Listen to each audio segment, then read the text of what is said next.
Barkley kept thanking us profusely for asking to hear her son's story and spoke, reopening a vault full of memories whose lock most would not have been brave enough to tamper with, her collarbones slanting downward like ledges, leaning beneath the weight of optimism's footsteps, tiptoeing towards the edge, ready to jump, because the death of a child can be suicide for the last hope. She exhaled deeply. All the life seemed to come up out of her, her last gasp of oxygen throwing itself from the balcony of her lips as she tried to catch her breath.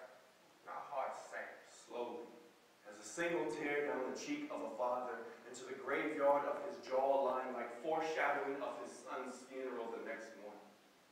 His voice quivered as he confessed with a smile struggling to form. There is no celebration as joyful as a martyr's funeral. Another tear falls from the crack in his composure and crashes from his chin the same way I imagined his son's body collapsed to the ground when they shot him in the back. His father's hand catches the runaway drop, cradles it in his palm, and balls the emotion back up.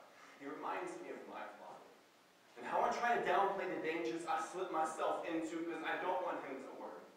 To be honest, I've never seen my father cry.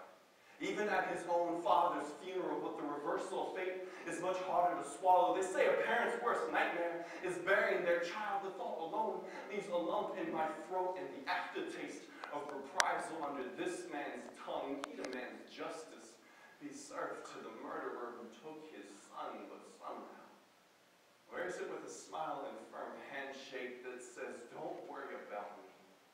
My child's in a better place. I hope my father never has to say the same. Ramadan is a time of patience.